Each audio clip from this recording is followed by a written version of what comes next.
101.5 FM. Avenida 18 de marzo, 2135. Las Águilas, Zapopan. Guadalajara, Jalisco. 101.5 FM. Vamos a escucharnos. W.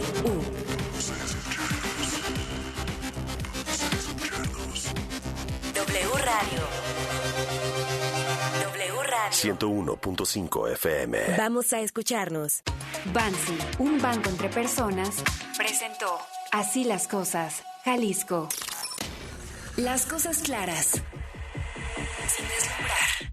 Una conversación informada entre amigos. Crítica sin rodeos. Así las cosas. Jalisco. Con Diego Petersen, Augusto Chacón y Alejandro Sierra. Así las cosas. En 3 patadas. Una de las definiciones de la política es el arte de cambiar de opinión de acuerdo con las circunstancias. Si en algo se parecen a Andrés Manuel López Obrador y Enrique Alfaro, es en esa capacidad para adaptar el discurso a lo que venga, sin memoria ni remordimiento. Para ellos la política es un eterno presente, lo cual los hace muy eficientes en su forma de sobrellevar el día a día y muy inestables para construir futuro.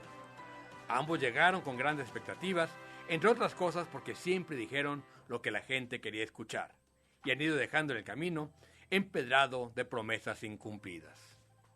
El presidente anunció que viene el fin de semana a revisar el avance de la presa de Zapotillo. En realidad no hay nada que revisar. Lo que tiene que analizar es qué hacer con una obra que está a medias y cuáles son las opciones posibles. A saber, 1. Terminar la presa con una cortina de 80 metros. Esta, que ha sido la salida política más recurrente, tiene algunos inconvenientes no sencillos de resolver. El primero es que la capacidad de captación no asegura agua para 3 destinos, Guadalajara, León y las ciudades medias de los Altos. El segundo es el costo, pues modificar la estructura de la presa para dejarla a 80 metros y construir los diques de protección para no inundar Temaca es prácticamente el mismo que construir la 105. Tercero es que el riesgo de inundación no se quita con los diques. La segunda sería concluir la presa en una cortina de 105 metros. Esta opción implica inundar Temaca, lo que contraviene el discurso y la promesa de ambos en campaña. Para ambos tiene un costo político. Tercera, patear el balón. Si el cálculo del gasto político es alto, la decisión podría ser simplemente abrir procesos de consulta popular, patear una vez más la decisión y concentrarse en habilitar la planta de bombeo de Purgatorio para obtener 2 metros cúbicos por segundo más de agua para la ciudad usando la ya construida presa del Salto. Cuarto, no decidir nada. Aunque es poco probable que el presidente venga a no decidir, que no pase nada siempre será una opción en un gobierno marcado por la obstinación y la ineficiencia. La buena noticia, dentro del desastre que ha sido la administración de los alfaristas en tema de agua, es que tendremos certeza sobre lo que nos espera. Si la decisión, sea la que sea, no se plasma en el presupuesto de 2022, podemos olvidar el apoyo del gobierno federal, al menos por 3 años más. Así las cosas, Jalisco. Bienvenidas, bienvenidos. Esto es Así las cosas, Jalisco, por supuesto, en W. Hoy es jueves 12 de agosto. Ya empieza a sentirse el calorcito de esta supuesta cálima de agosto, pero no deja de llover, Alejandro.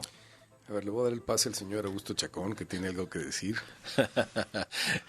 respetando los derechos de autor, por favor. Mi estimado y fino amigo Alejandro Sierra. Diego Petersen Fara. Muy buen editorialito. No te ibas a librar de esa. No, muchas gracias. No te ibas a librar. No, la que nos vamos a librar es de lo que pasa el fin de semana. Va a estar intenso, ¿eh? Sí, pues el juego del bote pateado, ¿no? Sí, 1, 2, 3 por mí y por todos mis amigos. Por esto salvamos el sectario, sí, vámonos. Exacto. Y si hubiese presa, o no, de nadar de muertito, ¿no? Se les da bien. Presa, nomás Rosario Robles, que hoy cumple 2 años en el bote. 2 años, increíble. Y hay que contrastarlo con la vida que se da a Lozoya, ¿no? Claro, digo, yo no sé si sea inocente o culpable, lo que sí, ya 2 años sin juicio. Pues que los traicionó. Sí. Los traicionó, sí, no sé. Lozoya, como sea, pues era un personaje, digamos, obscuro, delincuente de cuello blanco, pero no era de su equipo. Y no, Rosario se cambió de equipo. Rosario se le cambió. ayudó a Peña a ganar. Y eso no se perdona. Eso no se olvida. Pero bueno, el tema de las presas las de agua, ¿sí? De las que ya nadie quiere hablar. Eso es lo que vamos a ver este fin de semana, a ver cómo se acomoda. Y hoy vamos a platicar también con Héctor Aguilar Camín sobre otro tema que está poniéndose muy candente. Mañana se conmemoran los 500 años de la caída de Tenochtitlan. Oye, sobre todo el maquetón ese que se están aventando. ¿Qué tal el maquetón que se están aventando? Pues mejor metáfora no se puede, pues todo se puede resolver y concentrar en una maqueta, la vida real no importa. De pacotilla, ¿no? Sí, no. De veras, no, ojalá no le eche. Se parece. Se parece. Está verdaderamente... Y el andamio está bien endeble.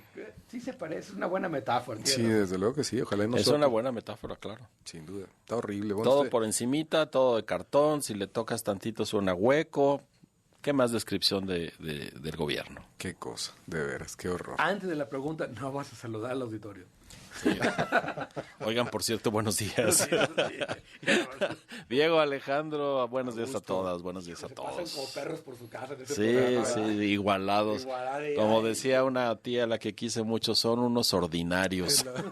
Sí, qué horror. Pero bueno, vamos a la pregunta. Suelta la pregunta, Alejandro. Bueno, la secretaria de Educación hoy, Delfina Gómez, se aventó realmente algo. No te rías. Es que, ¿te fijas cómo editorializa? ¿Sí? Bueno, algo pasó. Invita al sesgo, invita al sesgo. Es que no es posible, o sea, escuchas a la secretaria y bueno, te das cuenta evidentemente que no le da, pero bueno, usted ayúdenos. Dicen por ahí que improvisar es hacer una cosa de pronto y sin preparación alguna, o sea, y hay gente que lo hace bien, o sea, hay gente que improvisa bien, pero el gobierno pues ya vemos. Y sobre este tema de regreso a clase presentó 10 puntos que se pueden simplificar como los 10 mandamientos en uno, mi querido Diego. Claro. Todo es responsabilidad de los padres de familia, tal cual. Entonces la pregunta es, si el regreso a clases no es necedad, como ella dice, ¿tons qué es? ¿Tons qué es?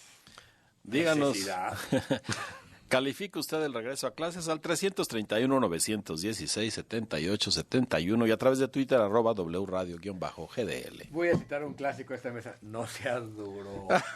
No seas duro con ellos. Vámonos a la información. Estas son las 3x3. 3x3. Bueno, Dalia Rojas, la ODG presentó un estudio sobre la vacuna CanSino. Platícanos de qué se trata. Buenos días. Así es, ¿qué tal, Diego, Alex, Augusto? Muy buenos días. Pues investigadores de la Universidad de Guadalajara ayer recomendaron la aplicación de una segunda dosis de la vacuna contra el COVID-19 de CanSino, esto tras presentar justamente un estudio sobre esta vacuna. Señalan que, aunque es segura, pues esto tendría el fin de potenciar la generación de anticuerpos neutralizantes, de mejorar su respuesta, principalmente en la población que no ha tenido el virus. Así lo dijo Jorge Hernández Bello, investigador del Centro Universitario de Ciencias de la Salud, quien señaló que de acuerdo con este estudio, quienes habían enfermado lograron generar anticuerpos por arriba del 90%, mientras que la mayoría de quienes no habían adquirido el virus, pues el nivel se ubicó entre 70 y 90% el nivel de anticuerpos generados. Bueno, Diego, también a esto se suma un anuncio que realizó ayer la Universidad de Guadalajara, que es justamente que ante el aumento acelerado de casos de COVID-19, la Universidad de Guadalajara pondrá en marcha nuevamente los laboratorios para la realización de pruebas de detección del COVID-19 que habían dejado de operar ya hace algunos meses. A partir del día de hoy inicia la operación del Centro Universitario de Ciencias de la Salud, del laboratorio que se ubica aquí en este centro universitario, y también se iniciará en los próximos días la operación del Centro Universitario, del laboratorio del Centro Universitario de Tonalá, del Q-Altos y de los de la costa. Aquí se espera aplicar en estos módulos 5,000 pruebas gratuitas durante el mes. Estamos hablando también de cerca de 1,350 pruebas a la semana. Y también, por otra parte, se informó que se está trabajando ya en la reactivación del Centro de Aislamiento Voluntario que dejó de operar el pasado mes de marzo. Es la información que les tengo, Diego. Muchísimas gracias, Dalia. Y bueno, pues sí, a ver, aquí hay... CanSino publicó en esta semana una recomendación de una segunda dosis para fortalecer, como lo han venido haciendo muchas de las empresas que venden las vacunas. Lo que dice la UDG es que sus estudios con maestros específicos que sí hicieron un seguimiento, un muestreo a los maestros de la Universidad de Guadalajara, pues confirman más o menos lo mismo. Sí, sí, y qué bueno, en medio de los diferendos y de los estériles debates políticos, la Universidad de Guadalajara haciendo su trabajo en lo que le corresponde y siendo parte de la comunidad para atender los problemas que nos aquejan, bien por ellos, bien por el estudio, bien por las pruebas que se seguirán haciendo. Es muy importante, la tercera ola apenas está elevándose. Yo creo que el gran mensaje otra vez, como lo hemos venido repitiendo a lo largo de estas semanas, vacúnese, ¿no? Qué bueno que vaya a haber una segunda dosis, y si hubiese una tercera, no importa. Espérate, se dice que se requiere una segunda dosis, falta que el gobierno las compre y las mande. Exacto. ¿No? Entonces ya vámonos. Sí. Porque también Jalisco no ha sido bien tratado para el número de vacunas. No, Jalisco está muy bajo en vacunas per cápita. Y no depende del gobierno del Estado, sino del gobierno de la República. ¿Cómo se distribuyen? ¿Con qué criterio? Eso todavía no nos lo dice. ¿Qué está haciendo la secretaria de Seguridad ahorita? Vacunando en la frontera con las vacunas que nos mandó Kamala. A toda madre. ¿No? Sí, claro, sí. ¿Cómo es? Bueno, pero se han entregado 16,118,000 pesos para los damnificados de Arroyo Seco. Esto en realidad es muy poco, nos lo explica Víctor Ramírez. Buenos días, Víctor, ¿cómo estás? ¿Qué tal, Diego, Alex, Augusto? Muy buenos días a nuestros radioescuchas. Pues esta entrega se hizo en un tiempo récord, como lo mencionaba también el gobernador durante la entrega, ya que en administraciones pasadas se llegaban a tardar hasta 3 años para poder entregar estos apoyos que se le daban a las personas que habían tenido alguna afectación tras una emergencia, ya sea por inundación o por algún otro tipo de situaciones.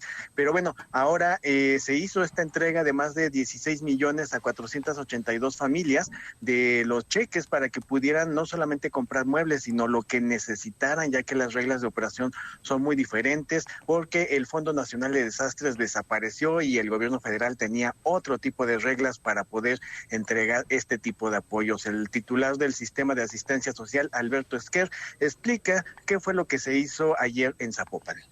Hoy se llevan su cheque, hoy lo pueden cambiar, hoy pueden comprar libremente su estufa, su cama, su refrigerador, del tamaño, del color, de la necesidad que ustedes requieran. Vamos a entregar los apoyos de menaje, el municipio entrega los apoyos para renta de casa de los que tuvieron que salir de su casa por alguna complicación, y también gobierno del estado a través del CEPE entrega cheques para los negocios que tuvieron alguna afectación. Vamos a entregar 482 cheques con una aportación total entre el estado y el municipio de 15,606,000 pesos.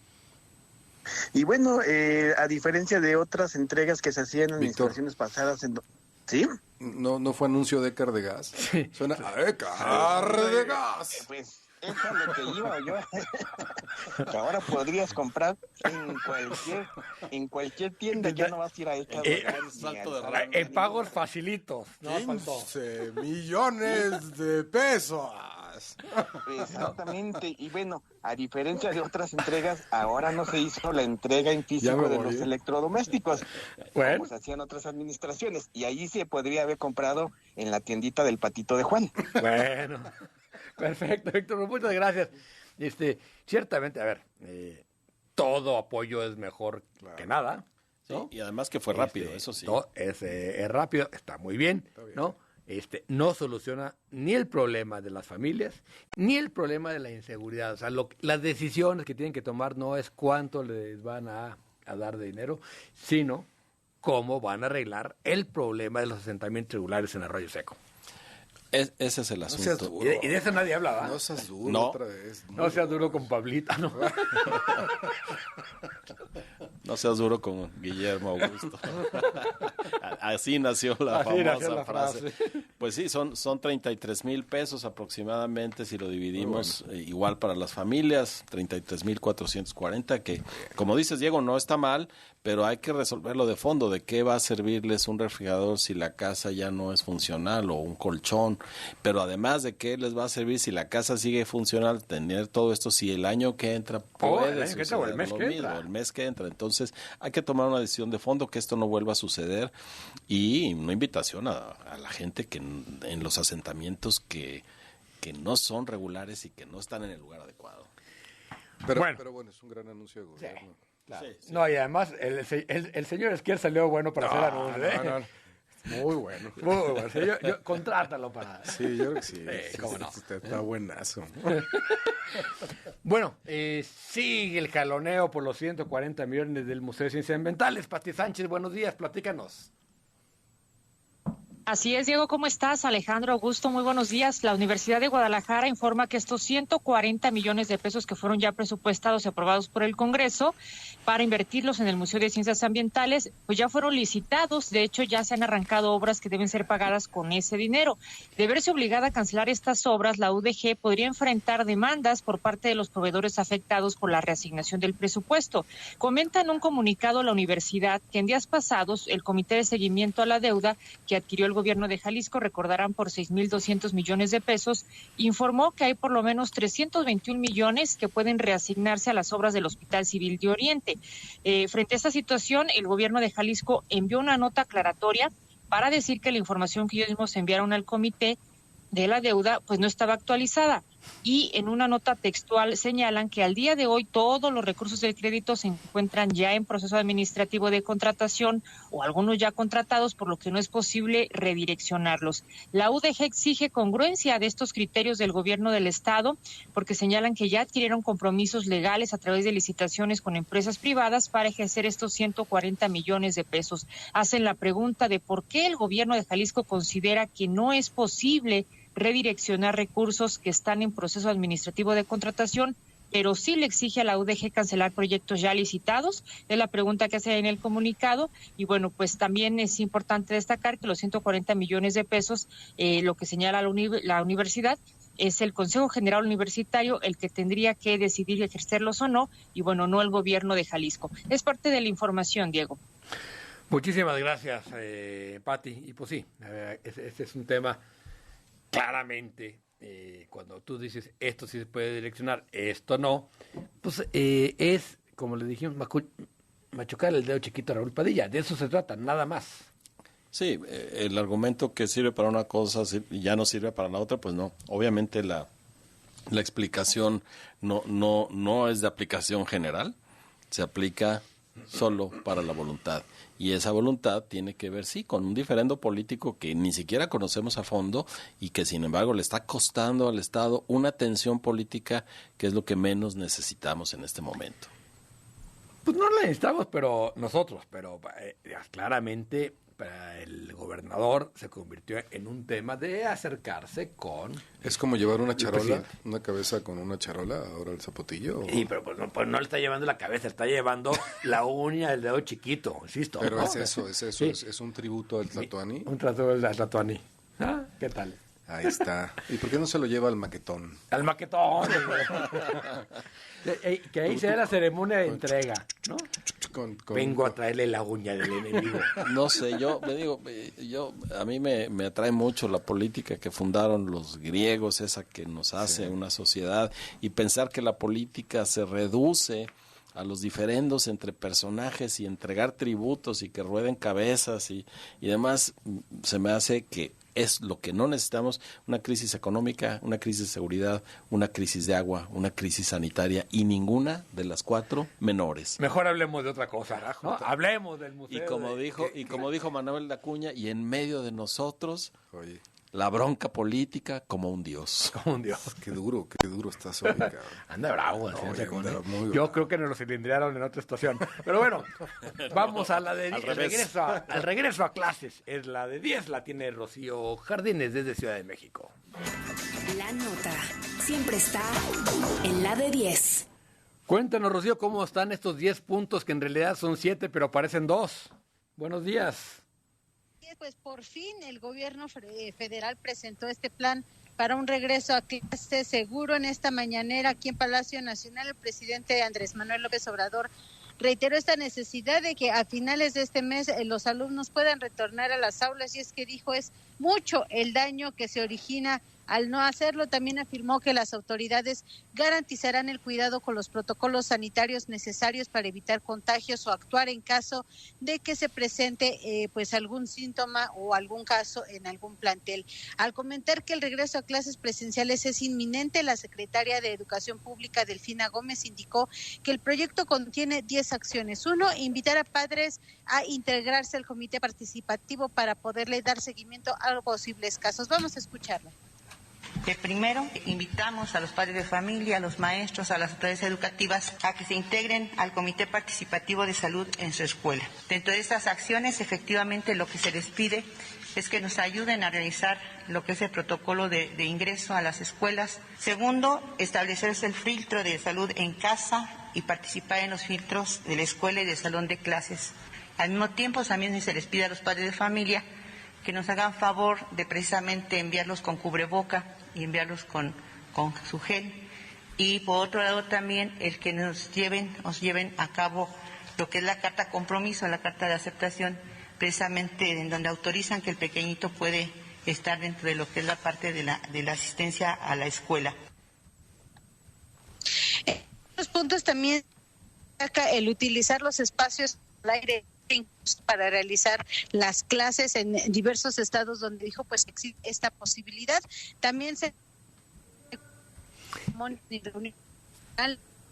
estamos perdiendo la comunicación con Rocío, pero bueno, a ver, el gran tema en estos 10 puntos, que en realidad son 7 porque los últimos 3 se repiten, ¿no? Y que se reduce a 2 grandes principios. El primero es que toda la responsabilidad queda en manos de los padres de familia, y el segundo es que, digamos, cada escuela se irá adaptando. A ver, Rocío, perdón, te perdimos. Continúa, por favor.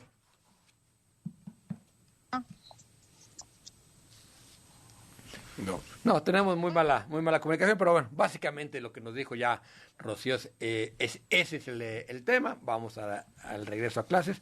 No están proponiendo ninguna acción específica, no hay protocolos, no hay presupuesto para que las escuelas aseguren que tengan gel, agua, cubrebocas para los niños. Y yo soy el que viene duro hoy.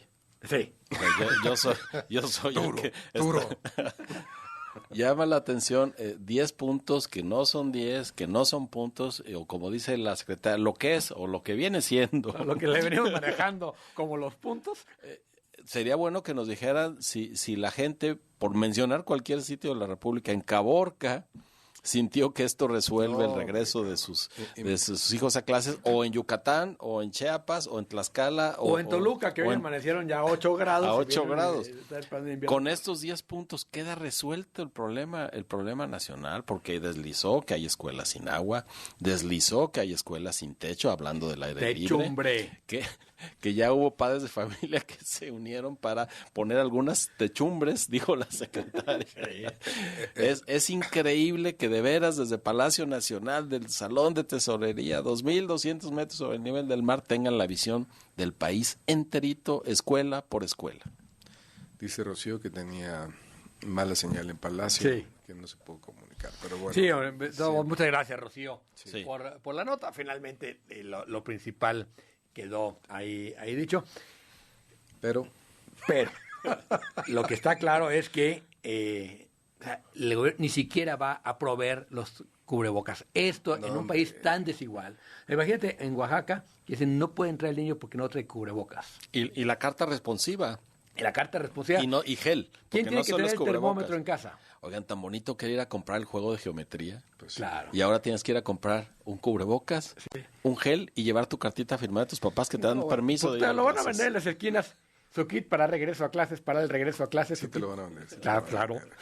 Oye, lo que sí es que es una improvisación que ya raya realmente, no en lo ridículo, en lo simpático, porque ya te ríes de no, estos pero cuates, es una tras después otra. de año y medio que esta sea la conclusión. No, está grueso. Es que no lo hicieron, improvisaron de manera. El presidente les dijo, es el 30. Voy a volver a citar a un clásico de Augusto, Dios nos agarre confesados.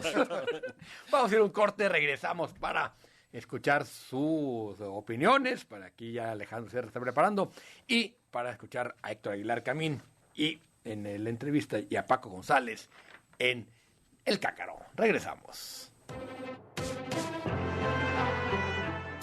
Así las cosas. Jalisco 101.5 FM. Estás escuchando W Radio. Lo de hoy es comunicarse por WhatsApp. Envía un mensaje de texto o de voz al 3319-167871 y sé parte de la conversación informada entre amigos. Recuerda, mensaje al 3319-167871. Así las cosas, Jalisco. Con Diego Petersen, Augusto Chacón y Alejandro Sierra. Regresamos y antes de ir con la llamada le comentamos rápidamente que un político jalisciense, Óscar Navarro Gárate, será el próximo jefe de los servidores de la nación, este grupo de los chalecos morados que anda de casa en casa promoviendo los programas sociales. Sí, pues digo, bien por Óscar y curioso su paso por la Cuarta Transformación, ¿no? Sí, él fue digamos, el gran colosista jalisciense en su momento. Sí, cómo no. Y ahora regresa pasó por Segalmex y ahora parece que va para allá. Ya confirmada la información de que sí será nombrado. Y muy bien Segalmex, ¿no? Salió con muchos problemas Segalmex, pero bueno, las llamadas, Alejandro. Segalmex que dirigía el secretario, el que fue secretario particular de Luis Echeverría. Ignacio Valle. El señor David Pérez Rulfo mandó un mensaje que borró. No, me diga. David, hombre, échale. ¿Lo podemos inventar? Sí, claro. Sí. Te cedo la palabra, Augusto.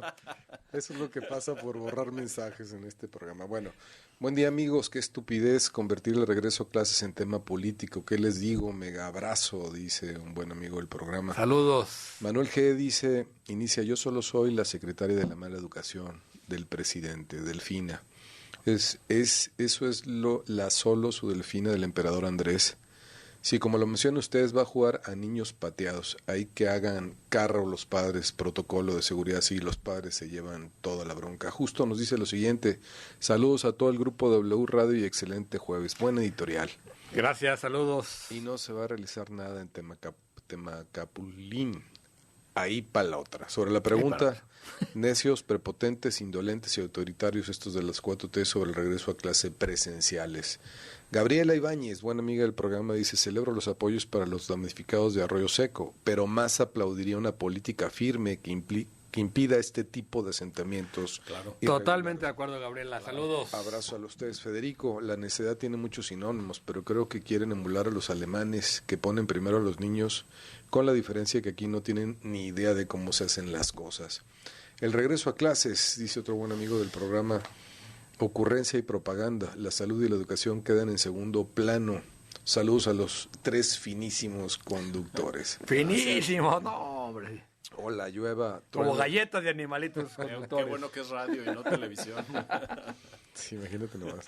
Llueve, truene o relampaguee, el regreso a clases es deseo del Tlatoani, así que se jode todo el mundo, incluyendo la MOPE de educación. Creo que es una necesidad imperante, debe ser la agenda más importante de este país, el regreso a clases. En eso estoy de acuerdo con el presidente.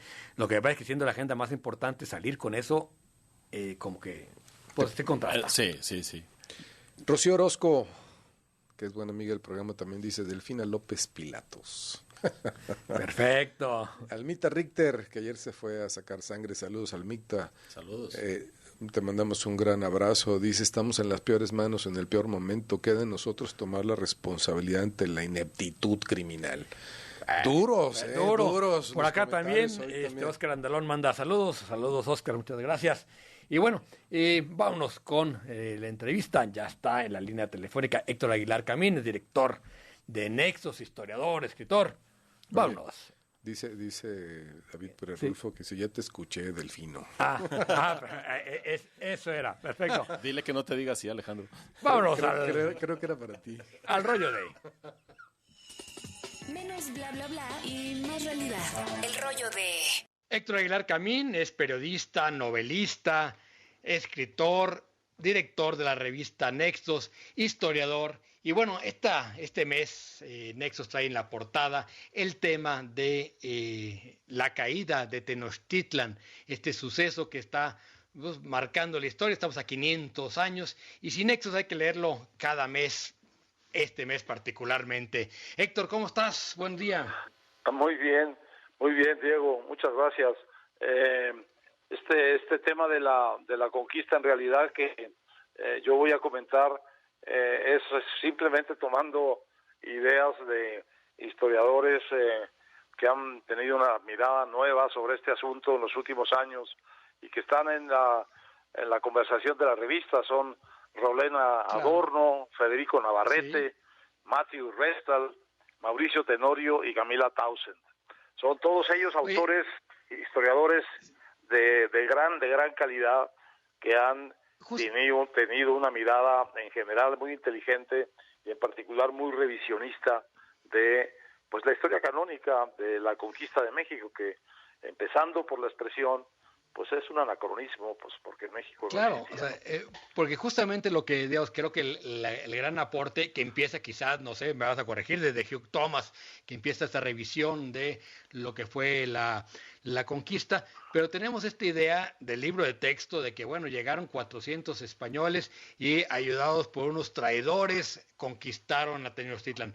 Pero la visión que están planteando estos historiadores que tú nos mencionas es que realmente lo que hubo fue una gran revolución en Mesoamérica frente a un imperio, y bueno, los españoles son un ingrediente más dentro de este cóctel. Esto es fundamental. Es lo que llamamos hoy la conquista de México, que está casi identificada con la caída de Tenochtitlan. En realidad, de lo que se trata es de una gran guerra mesoamericana, de una de las muchas guerras mesoamericanas en la cual un grupo de aliados tomaban el poder sobre otros, luego otros llegaban a las zonas de dominación de los primeros, se aliaban con otros y había otra guerra y otra, cambio de hegemonía relativa en estos grupos de población, pues que según distintos cálculos podrían haber llegado a ser hasta 9 millones de personas. De manera que en un mundo muy ¿todo complejo, Mesoamérica?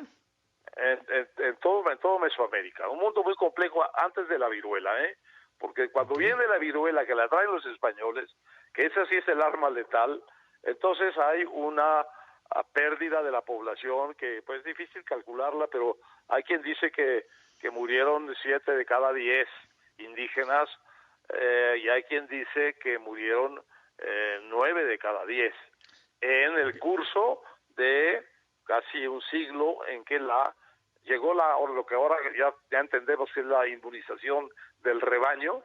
En lo que eso sucedió, pues desapareció una buena parte de la población original o nativa de Mesoamérica. ¿Y cuál es el papel de Hernán Cortés en esto? Estos aventureros, estos 500 aventureros llegaron a un mundo muy complejo de señoríos que andaban todo el tiempo peleando entre ellos, y fueron parte de una gran guerra mesoamericana en la cual los perdedores fueron los mexicas. Bueno, el asunto central de esta nueva visión es de alguna manera el regreso a lo obvio. Es imposible que 500 españoles hayan podido conquistar Mesoamérica, conquistar lo que entonces se llamaba, quién sabe ni siquiera bien cómo se llamaba, porque cada señorío tenía su propio nombre. De manera que lo que hubo es una alianza de señoríos indígenas con los españoles. ¿Por qué los españoles fueran atractivos aliados de estos señoríos que estaban en pleito con el dominio mexica? Bueno, porque eran muy extraños, muy novedosos, pero eran muy violentos y tenían unas armas muy impresionantes y unos animales que al principio creaban una impresión de asombro o temor. Eran muy efectivos y fueron utilizados en muchos sentidos, en varios momentos, por sus aliados indígenas mesoamericanos, estos españoles, como matones, como grupos que mandaban para vengar rencillas o rencillas dinásticas. Había muchos pleitos dinásticos en esos señoríos, y los españoles fueron mostrando su eficacia como aliados. De manera que lo que sucedió es que hubo conquistadores indígenas de Tenochtitlan, muchísimos más, miles, sí, y unos cuantos cientos de conquistadores españoles de Tenochtitlan. Ahora, la caída de Tenochtitlan está lejos de ser la conquista de lo que sería después la Nueva España. Ese es otro tema importante. O sea, hay una conquista o una guerra, una caída de Tenochtitlan, y luego viene, digamos, el proceso de construcción de una cosa distinta. Muy distinta, basada en las alianzas españolas e indígenas previas, en una expansión lenta, a veces catastrófica, como la expedición de Cortés a las Cibueras, que es como decir hacia Guatemala, y luego el acompañamiento de las distintos huestes indígenas, de los guerreros indígenas, a la conquista de otros señoríos, de otros territorios, de manera que ves a tlaxcaltecas peleando en guerras de conquista contra los indios bárbaros o contra señoríos del norte, tan lejos como San Luis Potosí o tan lejos como lo que ahora es Sinaloa. Ese es un proceso de expansión, de conquista, de guerra, de conflicto y de asentamiento del poder español en medio de la gigantesca mortandad traída por la viruela y la disminución dramática, catastrófica de la población indígena. De no haber sido por la viruela, los españoles habrían seguido siendo durante el siglo XVI, pues en buena parte la minoría que eran al momento de la caída de Tenochtitlan, porque para fines del siglo XVI, pues todavía no había en lo que hoy llamamos México, y entonces se llamaba ya Nueva España, no había mucho más que 1,000 o 1,500 españoles. Héctor, ¿qué tal? Buenos días. Augusto Chacón, gracias por estar con nosotros. Hace 13 años publicaste un libro, Traer la historia al presente, historizar para entender, y el título del libro es La invención de México, y ahora parece que es traer la historia al presente para inventar otro México, para inventar inclusive otra historia. Sin embargo, aquí nos tienen hablando de la caída de Tenochtitlan y la subsecuente conquista. ¿Qué te merece esta disque conmemoración, esta banalización de un hecho fundamental, no solo para México, para el mundo? Bueno, esa es la vuelta al cuento más sencillo de la historia patria, ¿no? Que tiene mucho que ver con el libro de texto gratuito y con la fabricación mitológica de una historia de México en la cual hubo un gran pasado prehispánico clásico, luego una conquista terrible y sangrienta y brutal, y luego una dominación oscura de la colonia durante 300 años, luego una gesta de la independencia, luego una gesta de la reforma, y luego una gesta de la revolución, y entonces esa es la historia heroica del país que llega hasta hoy, que encarna como ninguno el actual presidente de México, o la actualidad actual. Es decir, es un cuento de hadas para niños, que nos enseñan cuando somos niños y que se nos queda muy en la cabeza, de tal manera que se nos olvida los detalles elementales. Por ejemplo, dice la jefa de gobierno Claudia Sheinbaum en un discurso en donde le cambiaron el nombre al árbol de la noche triste, sí, por el de la noche victoriosa. Dice, esto es en reivindicación de nuestros pueblos originarios. Bueno, lo que pasa es que en esa gesta, ese momento de la noche triste, en donde ganaron los mexicas, efectivamente, y mataron una enorme cantidad de españoles, mataron también a una enorme cantidad de tlaxcaltecas, que eran también pueblos originarios. tlaxcaltecas que al año siguiente, por cierto, matarían una enorme cantidad de mexicas, y los dos eran pueblos originarios. Entonces, nosotros, como de cuáles pueblos originarios está hablando la jefa de gobierno, como de los tlaxcaltecas o como de los mexicas, más bien de los mexicas, ¿no? Pero los mexicas eran pues el imperio dominante contra el cual esta guerra de los señoríos rebeldes, acompañados por los conquistadores españoles, derrotan en 1521. Entonces convertimos en una gesta fundacional de un país que no existía y de una conciencia histórica que no existía, un acontecimiento que tiene que ver con la lógica de política y bélica de un mundo muy complejo, del mundo indígena prehispánico, de lo que hoy llamamos Mesoamérica. El uso de la historia para el día de mañana, o sea, para este 13 de agosto que se conmemora la caída de Tenochtitlan, pues usado de nuevo para construir el mito de una mexicanidad sobre la hispanidad, ¿no? Bueno, y entonces en ese acto también tenemos un momento de reduccionismo y de maniqueísmo, porque entonces ahora resulta que esos españoles tampoco son parte de nuestra historia. Lo único que sucede con todas estas cosas es reducir la enorme riqueza, la fascinante complejidad de lo que sucedió en ese siglo, en esa fecha, y lo que fue sucediendo después.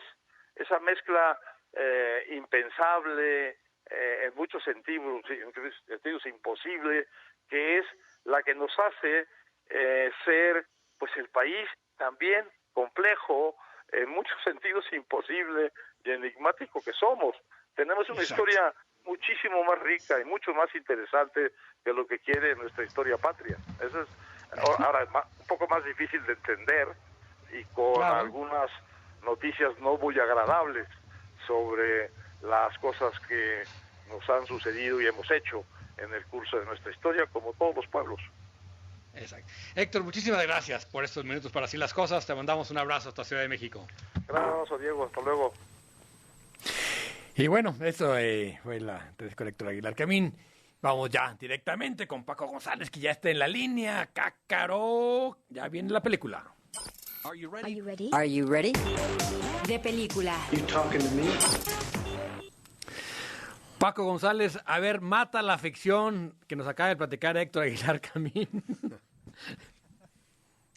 Caballeros, mis finos y estimados caballeros de fin de semana, imposible y además de reflexión amplia a lo que nos platicaba el maestro Aguilar Camín, sí, siempre se vale lanzarle una mirada a la historia, a examinar, a leer y releer. Hay espléndidos libros, hay grandes documentales y sobre todo, como él lo menciona, un país como el nuestro con un génesis tan complejo, tan rico, tan difícil de definir a partir de un discurso oficial, pues siempre provocará polémicas. Y ahora mismo que tenemos esa gigantesca y pues no muy afortunada maqueta en el Zócalo de la Ciudad de México. No, hombre, está padrísima. Más para la reflexión, esa Tenochtitlán que están haciendo allá, ¿no? O sea, pero es que este no se le ven las cuerdas, se le ven los andamios. Sí, no, o sea, nada más porque no va a haber fiestas de octubre no se la traen de gira para acá, ¿eh? Pero ¿Tú te acuerdas? No, tú estabas muy chico, Paco, pero aquí en la Minerva una pirámide de Keops, nada más y nada menos. Igual de... No, esta era mejorcita porque además rodaba, la arrastraban para promover una ópera ida al aire libre y la arrastraron por toda la avenida Vallarta, una maravilla. Nada más falta que en este Tenochtitlán, como dices, Paco, traigan a Mel Gibson. En una de esas, ¿no? Ah, claro, no, o sea, esa pirámide realmente está como para reflexionar, ¿no? Que tenemos la real, la original a un lado con todo tipo de daños porque se cayó el techo que habían puesto para protegerla supuestamente, y del otro lado pues esta maqueta de hielo seco, Paco, que ciertamente brilla de noche, pero no tiene mucho más chiste. ¿Me permites corregirte? Se dice techumbre. Sí. Ah, perdón. No era techo. ¿Qué no oíste a la secretaria de Educación? Las escuelas con techumbre. Bueno. Es lo mismo techumbre. No, mejor me callo. No. Mejor me callo. A ver, Paco, mejor hablamos de cine. ¿Qué nos vas a recomendar para esta semana? Caballeros, pues tenemos primero una reflexión, un haiku, el haiku del jueves. Llega el jueves de cine, se marcha el diputado Toledo a Chile. Día de disfrutar la comedia, drama y acción, donde nada es mentira, si acaso exageración. Y ya tenemos el cine, tenemos una recomendación para disfrutar este fin de semana. Ya estaba en las salas, pero no quería dejarla pasar de lado porque creo que es una película que sí nos pone en un tema que importa e importa mucho y que no le tenemos que apartar además la vista, como es la historia de los migrantes y también las desapariciones, a veces más ligadas de lo que parece. La película de la que te platico se llama Sin Señas Particulares. Está en salas de arte en nuestra ciudad, ahí en Centro Magno, por ejemplo, hay una de Cinépolis. ¿Y de qué toca? Pues un tema que nos llega, yo creo que al corazón. De un lado, la historia de una madre que parte de su pueblo para buscar a su hijo desaparecido. Él se va a la frontera buscando el sueño americano y un buen día no la contacta más. Del otro lado, un inmigrante que es deportado a nuestra frontera, que lo pierde todo. En ese punto intermedio, en esa zona donde la realidad se dobla ante la delincuencia, ante la tragedia, pero también la esperanza, pues se encuentran esta madre en busca de su hijo, este joven en busca de una nueva vida. Los dos en cierta manera lo han perdido todo y en esta desgracia se encuentran, esta tragedia los une y pues se hacen compañía un poco de manera involuntaria, pero mucho de corazón. La película es dirigida por Fernanda Valdés. Esta directora tiene apenas 39 años, es parte de la nueva ola del cine mexicano. Le fue muy bien en los festivales, particularmente en septiembre del año pasado andaba por San Sebastián, allá en España, y había arrasado con el premio del público, le había ido muy bien, y pues ahora se hace un huequito aquí en las salas de cine. Yo sé que de repente por ahí tenemos mucho estreno comercial de relumbrón, que un poco como la maqueta esta que están haciendo en el Zócalo, pues brillan bonito, pero no tiene mucha más sustancia, le tocas un poco y se cae. En este caso es buen cine, es una historia que de verdad, más allá de lo bien escrita que está, pues el trasfondo es esta realidad dolorosa que toca, no porque no seamos frontera, no la entendemos. Jalisco es un estado donde las desapariciones, donde las historias de los hijos que se van y no regresan, pues creo que tocan en muchas de nuestras comunidades, muchos de nuestros municipios, y ahí está. Oye, una opción que ¿es ópera prima de esta directora? El largometraje sí es ópera prima, y además yo quisiera resaltar mucho el papel que hace la actriz de la mamá, en este caso es Magdalena el papel, la actriz es Mercedes Hernández, es espléndido, es de verdad una de esas interpretaciones que te toca, y vale la pena por lo que les menciono, y también, repito, cine de arte de calidad mexicano, vale la pena apoyarlo, darse la vuelta cuando se pueda en las salas, sin duda, porque está abarrotado de estreno palomero, pero vale la pena hablar de este tipo de cine que pues es nuestra realidad, pero también está narrado con una belleza que lo amerita y con una forma de dejar al espectador con esta reflexión que, reitero, es necesaria. Buena recomendación, Paco. Sí, cómo no. Vamos a esperarlo. Oiga, rapidito, hoy se cumplen, por cierto, 110 años del nacimiento de Cantinflas, este comediante que afortunadamente nos dejó muchas frases humorísticas, pero también dejó mucha escuela política. Yo creo que los segundos sin querer. 110 años, hay mucha plataforma y mucho de su cine está gratis en internet, en plataformas como Tubi, como Pluto TV. Como ¿Tú eres de los que piensan que si Cantinflas viviera, sería un viejito? Pues ya sería un caso para la ciencia excepcional, de 110 años. Lo que sí es que ha sido en la historia constitucional de México el personaje más votado en las elecciones. Sí. Por lo menos en más número de elecciones, sin duda. Sí. ¿No? Y bueno, compañero de banca de Chabelo, ¿no?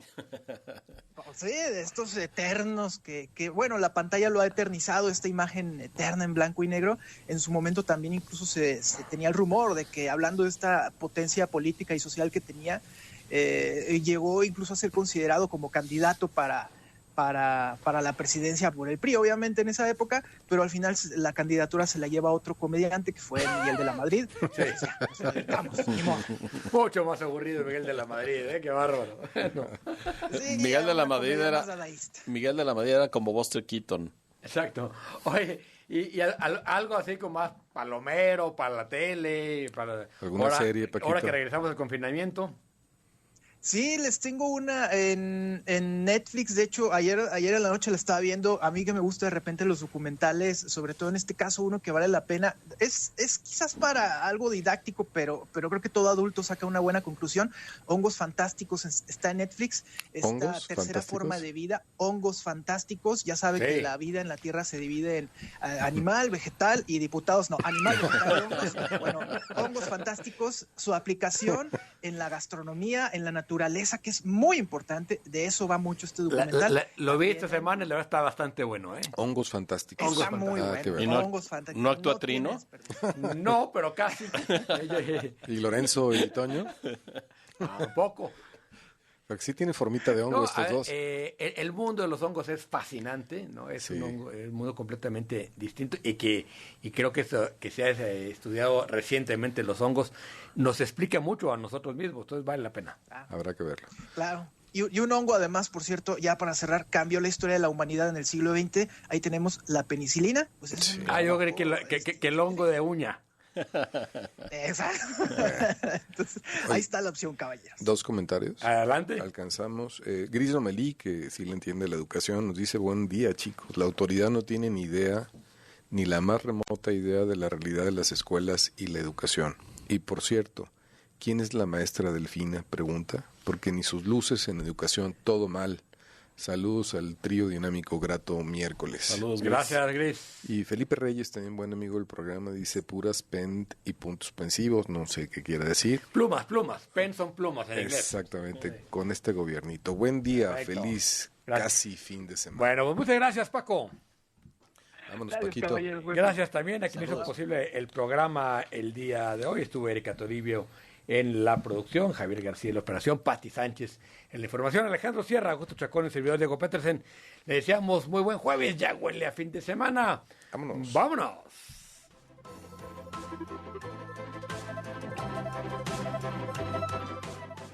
Bansi, un banco entre personas, presentó Así las Cosas, Jalisco. Este es tu tiempo. No pierdas nada de él. No dejes que se escurra como el agua entre tus manos. Quizá existieron tiempos más bellos, pero este es el tuyo. El tiempo es la moneda de tu vida. Tú debes gastarlo. No dejes que otros lo gasten por ti. Ni pasado, ni futuro existen. Todo es tu presente. Este es tu tiempo. Vívelo hoy. Bansi, un banco entre personas.